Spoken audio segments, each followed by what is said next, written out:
to be easier for them to understand us. Um, my background, I'm a little bit more about my background. I'm a biologist, ecologist. I'm working in an NGO. All past years I was involved closely in development of Natura 2000 network in Bulgaria, management of this network, fights for protection of the network, and all my life is dedicated to this. I would like today, however, to try to look at this problem from a little bit different point of view, how this is related to protection of the landscape, and the fact that still in Bulgaria we do not implement the landscape convention, unfortunately, and what we can do in this relation, because you are students, soon probably you will rule that country, this country, our country, and probably you can do something in that relation. We are already a little bit older guys, and soon we will all be not so active. It's your time now. First of all, a few words about Natura 2000. Do you know that here and now, in Chiprovtsi, we are in Natura 2000? You know?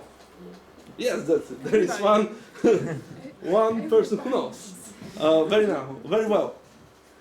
The others? Do you know that? Not. Okay, let's say a few words about Natura 2000. It's a European network of protected zones, obligatory for all member states, including Bulgaria. Because if it was not obligatory, it would be not implemented in Bulgaria, unfortunately. But it is obligatory. Oh, nice. There are two types of protected zones inside of Natura 2000 network with very, very complicated names. One type of zones are dedicated for protection of birds. They are called SPA, Special Protected Areas. The other type of zones are dedicated for protection of other species, animal and plant species, and natural habitats. That means protected ecosystems, and they are called Special Areas of Conservation, SACs. You do not remember, it's very complicated.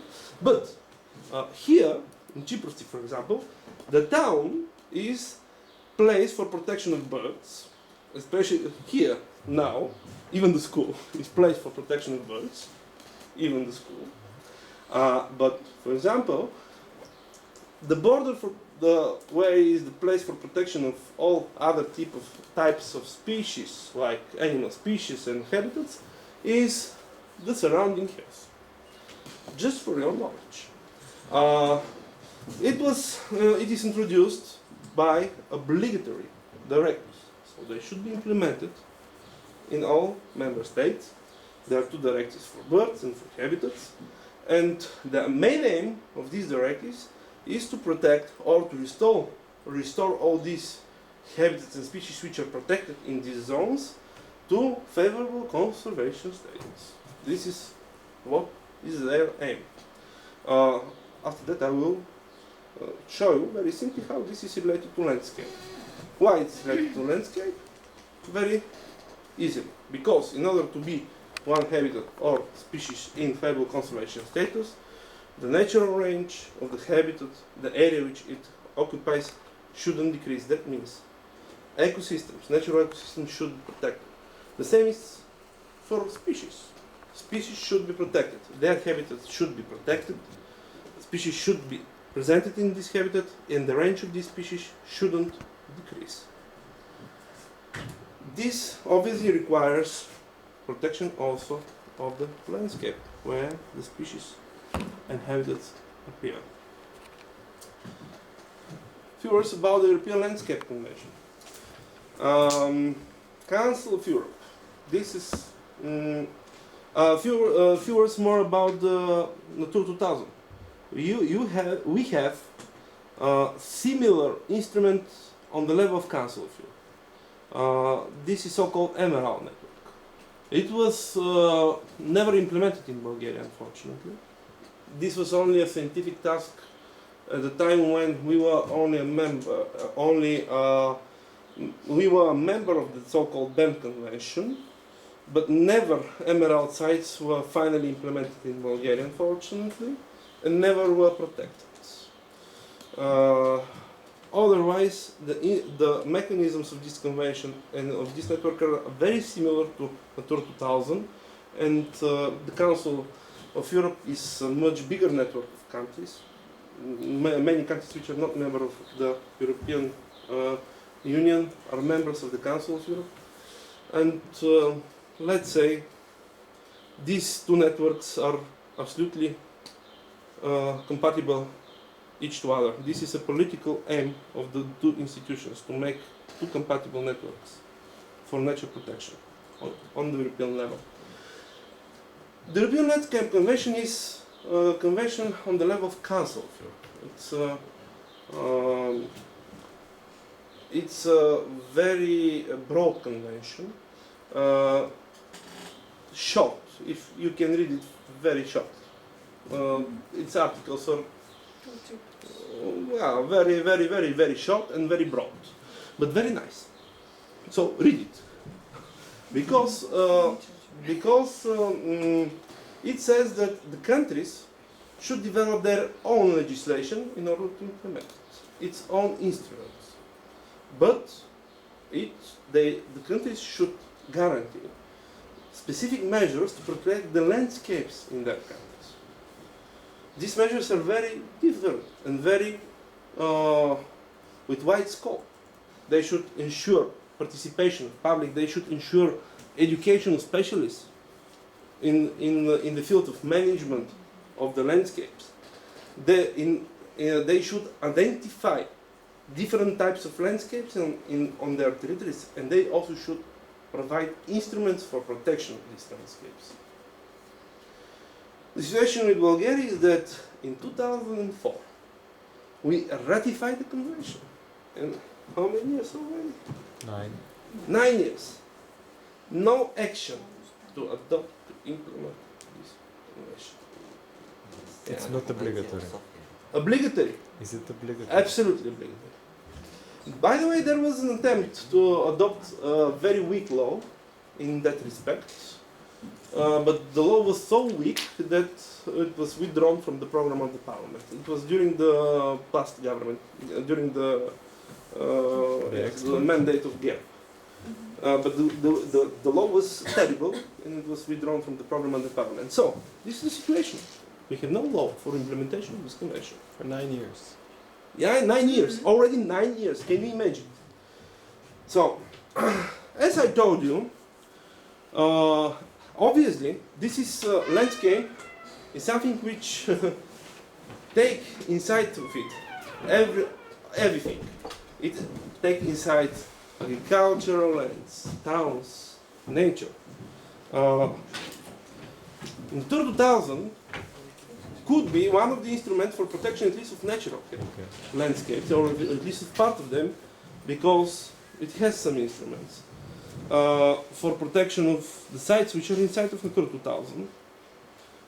I would like to show you what is the map of Natura 2000 in Bulgaria. There are some additional sites added to this map, but they are small. You can see this is almost even a little bit more than 34% of the country's territory inside of Natura 2000. For example, now we are, I'll show you where we are now. We are here.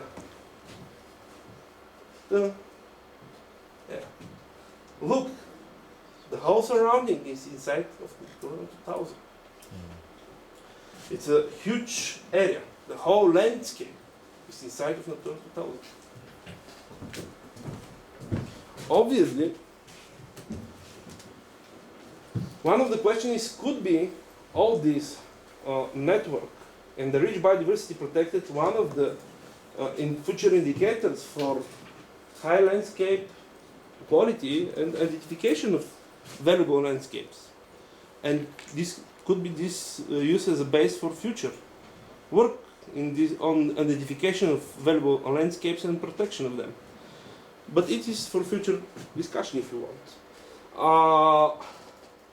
Natura 2000 has its own instruments for protection. Some of them are obligatory, some of them are mandatory, some of them are not. For example, there are specific assessments, something like environmental assessments of all projects and plans which are affecting Natura 2000 sites. There are designation orders with banning regimes included in them. Sometimes. They are obligatory, they are mandatory, and they will appear these orders for all. But the bans are sometimes. Yeah, the bans are sometimes, they are not obligatory. Probably there will be management plans, they are not mandatory. And there are also developed conservation measures for for particular species and habitats. But finally, there are many problems. First of all, enforcement is very weak. And second, number of problems appeared before implementation of everything is, before 2007. Because at that time, only scientific designation was started.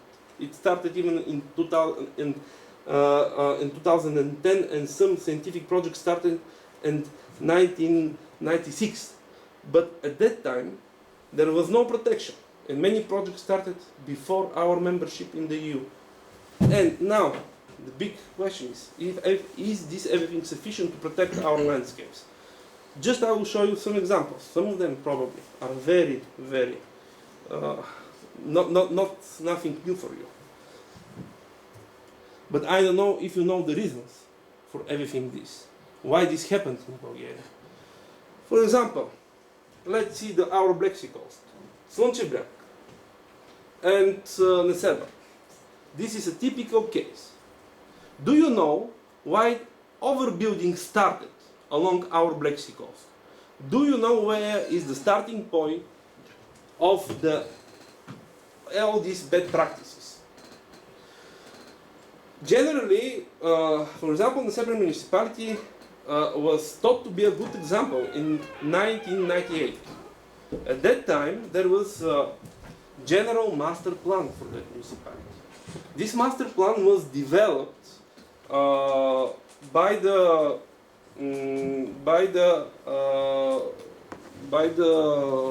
it was a loan from the World Bank. The master plan was very good limitations inside of it. It passed strategic environmental assessment. And finally, what happened? Now we have this is a picture from space. You can see this is former resort. In the past, this was a green area with very small dotches of hotels. They were invisible from space. Now this is a city with more than 500,000 beds. The density there is like in London City, and it is difficult to say, is this a Natura 2000 site? It is difficult to believe, but there is a Natura 2000 site there. It was designed as Natura 2000 site in 2003 when the building started. Now it is a seaside resort, but it looks like a city. And it is together. It is also a Natura 2000 site, seaside resort, but it looks like a big city. What is that? Really? This is. I just want to ask, what is that? I asked this question to a district governor of Burgas, and I asked him, what is the future of this? Oh, we will develop this as a very qualified resort. We will develop restrictions for noise, and it will be a very qualified resort. And people will start come here and to bring our money. I told him, you are crazy. Only young people from Britain will come here and from Russia to drink. And you have no chances for nothing more. No. You should think how to develop this as a city and to develop other sources of economy, or to destroy these buildings, or you have no other future. Oh, why you are talking like this? He was not able to imagine that they created a monster. Indeed. So this is the reality now. How this happened? Why this municipality plan, master plan, was not followed? Everything started in 2000. That time we were ruled by the Blue Coalition, Mr. Kostov. They developed a strategy for growing and I don't know what was their thinking for development of the country, but they adopted new territorial act in the country for our country, which philosophy was very simple: capitalistic development without any regulations. Regulations are something bad.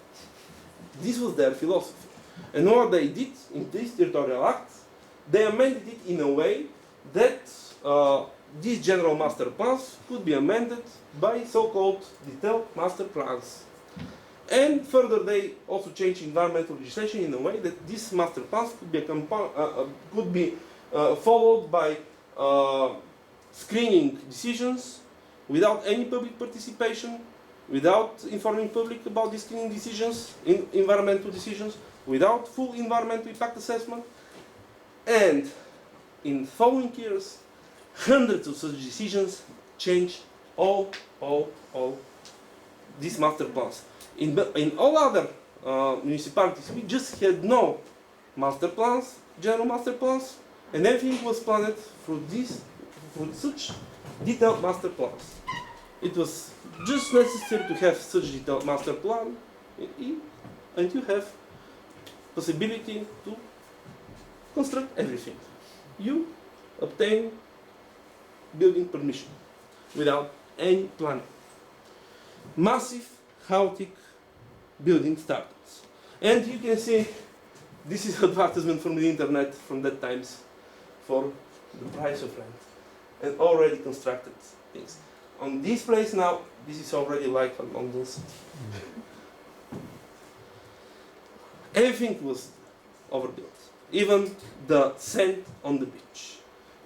And the prices were from 200 euro per square meter on the beach to about 50 euro in the mainland, which is in lands which are in behind. So, finally in 2007, this city reached the slopes of Starpolina. This was the effect of everything this on the landscape. This is a sustainable development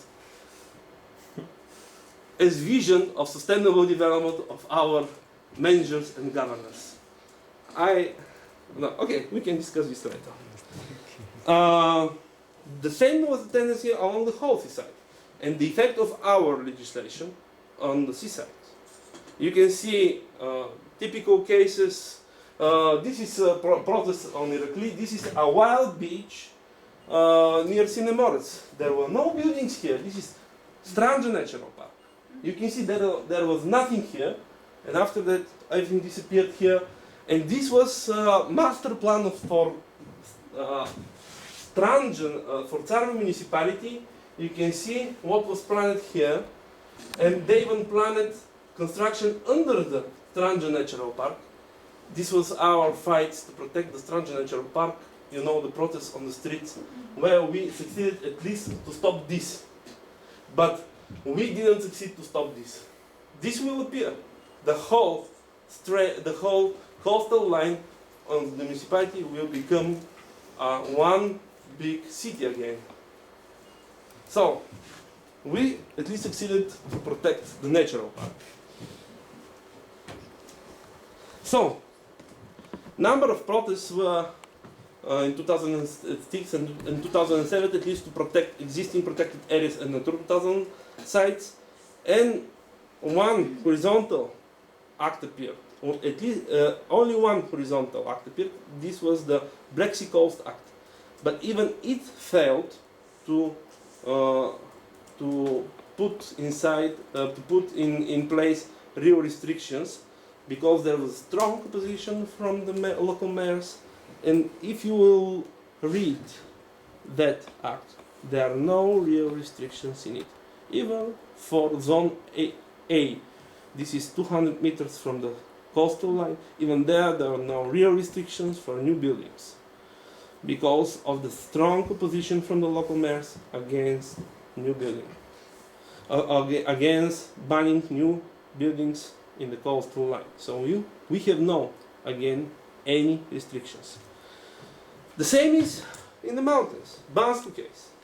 The same mechanisms were used to overbuild Bansku town, to allow entering the Pirin National Park, and to achieve destruction of this area. Just to show you this picture, this is Bansku ski zone. Nice! The best resort in Bulgaria. You can see advertisement. I can show you place by place. 50% at least of these facilities in 2000 year were not approved. They appeared in the territorial master plan. The territorial plan passed strategic environmental assessment. 50% of these do not exist in this master plan. And was added additionally with screening, no need of assessment. Or even without screening. Screening appeared after it was constructed. Absolutely illegal development of this ski zone. And also some visions of the local municipalities of Yulen, how a national park should be. Just vision. Look at the vision of landscape. It's a national park, UNESCO site. Look at it. Vision, sustainable development. Many argues who is right, who is not right. Look, the vision from 2006, 2007. Now there is a green grass here. Area of unique botanic value. Now there is a ryegrass. You know what is ryegrass. So, some other things. Renewable energy. Other big achievement of Bulgarian democracy. Green energy. Now new type of forests appear as ecosystem. Very well, because the aim is to protect us from global warming, yes? These forests are very well protected from global warming. They are not dying for more warm and from more dry climate. They are well protected from this. And these forests are very well adapted to global warming. So these forests here can die from global warming. These forests here will not die. That's sure. And of course, these grasslands here can become desert, but these forests here will not be desert after that. Some species are dying, but it's normal in nature. Also in nature, we have some species which are predators, you know. So it's just a normal development of evolution. Also other type of development. You can see how our grassland, our pastures become gardens which produce electricity. So the question is now that we should adapt ourselves to feeding with electricity. Also species which live here should adapt ourselves to feeding with electricity. Many of these species are protected and rare, even endangered. So the question is how this evolution will go in that direction, how these species can adapt themselves and we can adapt ourselves to feed with electricity. You can see this is a very nice natural landscape, perfect natural landscape. And a new way how to fight desertification. We construct hydropower plants to produce green energy to fight global warming and consequences of global warming, and we receive what? Desertification. As in Sahara, dry valleys. Perfect. So the question is how the species will adapt to this. In my opinion, my general experience is that they adapt by disappearance. So species which live in waters, they just disappear because there are no waters. This is general problem also here. Here, for example, in Chiprovtsi, you can visit the area if you didn't visit to see how many hydropower plants there are here. There are rivers where there were fish in the rivers. There is no fish now. Here, exactly here, most of the rivers are affected. There are plans for such type of forests exactly on the hills above the town. They were approved 4 or 5 years ago on the border with the Natura 2000 site for habitats, inside of the Natura 2000 sites for birds. I'm not sure how these plans are going now. Tell me, is that good for this town, for its future? Shall it bring jobs for people or not? Answer me this question during the discussion. Is that good for the region or not? So, one more things for future discussion. Okay, we obviously need enforcement of all these instruments in order not to allow everything this. Instruments of Natura 2000. We obviously need to amend Territorial Act and to change the Territorial Act. This is obvious. Probably we need some other horizontal measures like adopting sectoral plans in order to have better management of all these issues. For example, we already did such things. For example, we adopted water management basin plans. We adopted renewable plans for development of renewable energy. And in that plans, we already have relatively well developed restrictions to all these problems. That is good. Even we are, for example, the only country, almost only the only country in Europe where we have direct banning for any new construction of hydropower plants in a very big percentage of the country's territory. But everything should be still enforced. Still, however, do we need a real law for protection of the landscape? And if we need such law, what instruments should be included for protection of landscape inside of this law? So this is one topic for discussion.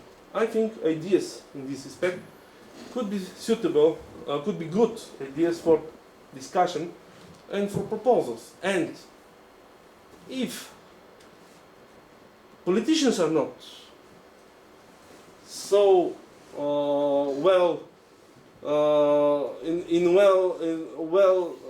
have no intent, are not intending to develop it, probably this initiative can come from the civil society to develop it and to propose it. Because if this is a good idea, why not? Okay, that's all from me.